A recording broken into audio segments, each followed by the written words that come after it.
Chapter 2: The Awakening. By Antoine King. The world was silent, an unnatural stillness stretching over the rain-soaked streets. Noel stood in the center of the darkness she had unleashed, her breath visible in the cold air. Her hand still glowed faintly, the light within her pulsating as if alive, as if waiting.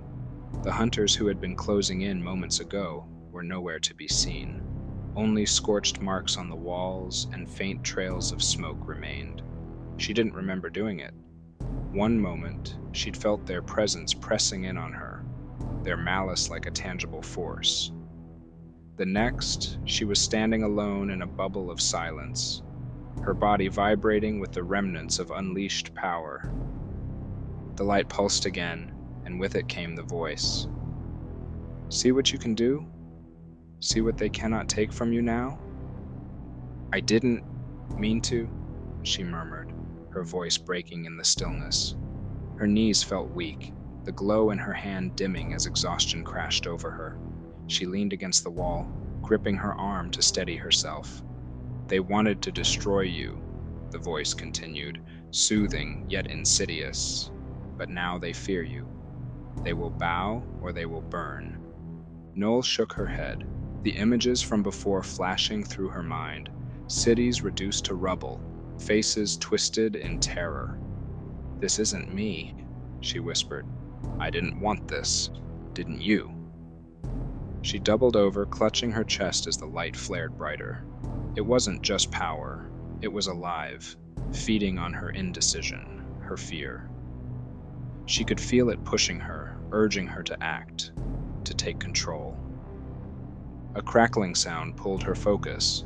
Somewhere nearby, a generator sputtered to life, flooding the alley with a flickering orange glow.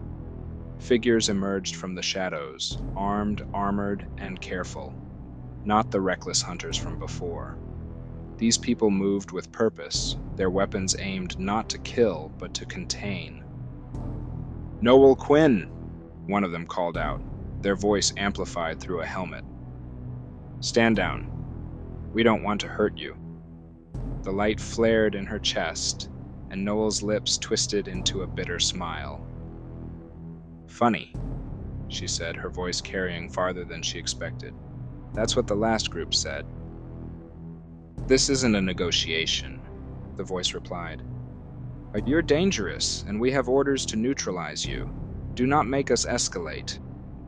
Noel took a slow step forward, her hands at her sides, the faint glow returning. The exhaustion was still there, but so was the power. It hummed, eager, waiting for her command. "Neutralize me," she said, her voice sharper now. "Do you even know what I am?" The leader hesitated, lowering their weapons slightly. "We know enough. Whatever you've become, it's not safe for anyone." The light surged, filling her with warmth, confidence. It whispered again, louder this time. "Show them.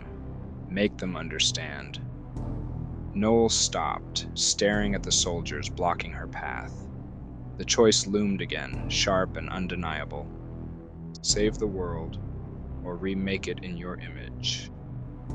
"Last chance," the voice called again, wavering slightly. "Stand down." Noel's hand lifted, glowing brighter with each passing second. Her lips curled into a smirk that even she didn't recognize. "You should have said please." And with that, the world erupted into chaos. Noel strode deeper into the city, her glowing chest casting faint light onto the wet pavement. The rain had started to ease, but the storm inside her raged, each pulse of the light feeding her frustration and confusion.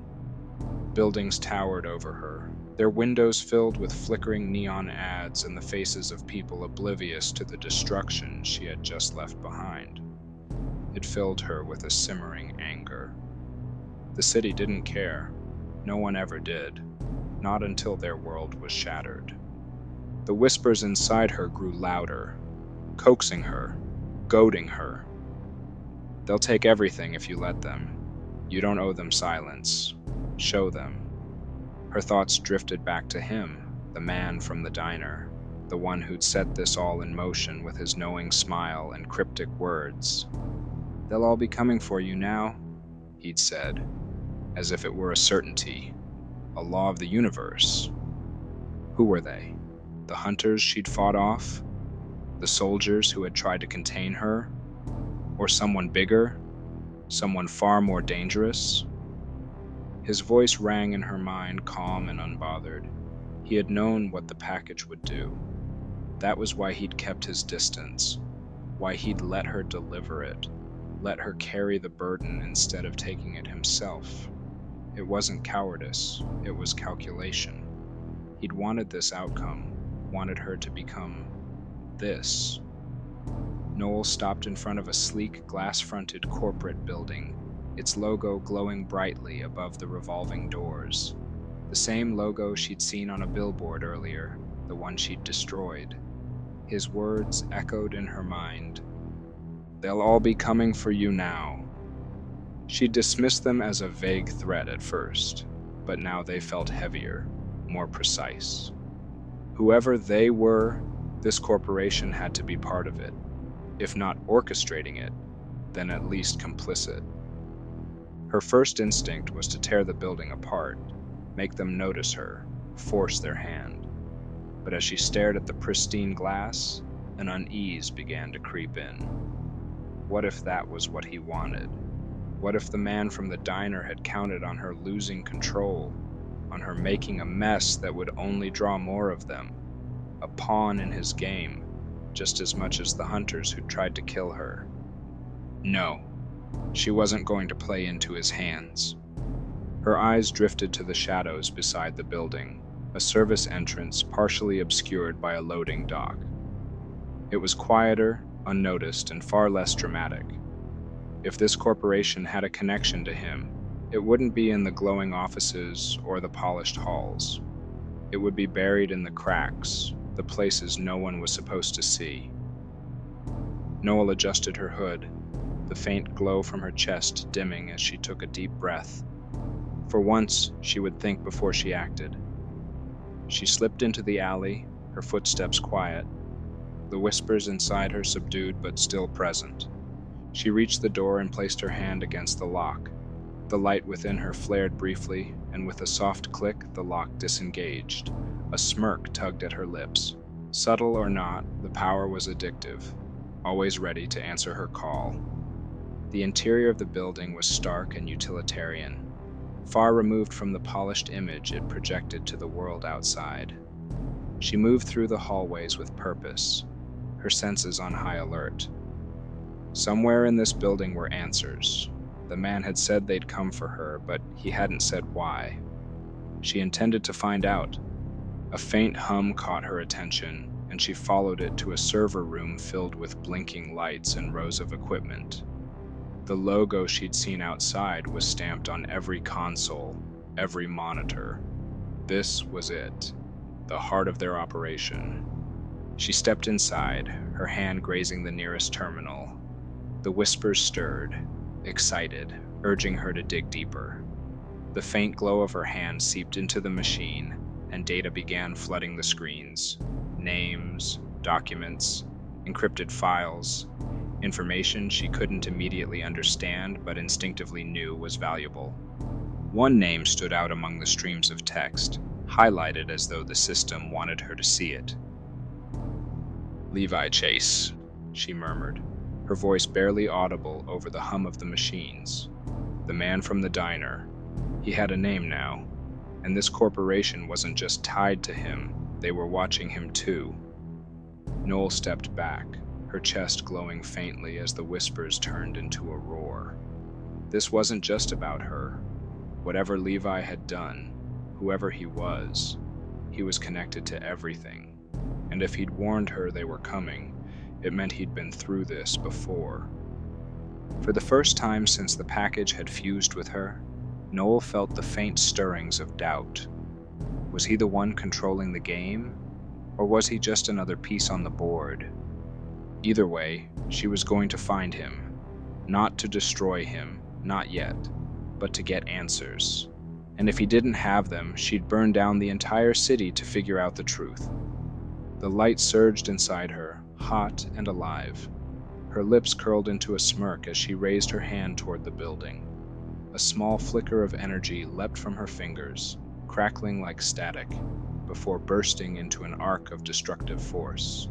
The glass facade shattered with a deafening crash, shards raining onto the street below. People inside screamed and scattered as Noel stepped forward, her glowing hands casting ominous light onto the chaos. "Consider this my introduction," she said coldly, her voice barely above a whisper but carrying the weight of her intent. A security drone zipped into view, its camera fixed on her. She tilted her head, letting it hover for a moment before raising a glowing hand.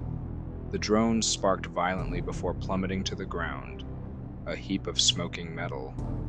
The light inside her hummed in satisfaction, and Noel felt her confidence swell. With a flick of her wrist, she sent another surge of energy toward a row of parked cars. The explosions lit up the street like fireworks, flames licking at the surrounding buildings. Alarms wailed, adding to the chaos. And still the man's words echoed in her mind. "They'll all be coming for you now." Was he watching her even now, waiting to see what she'd do next?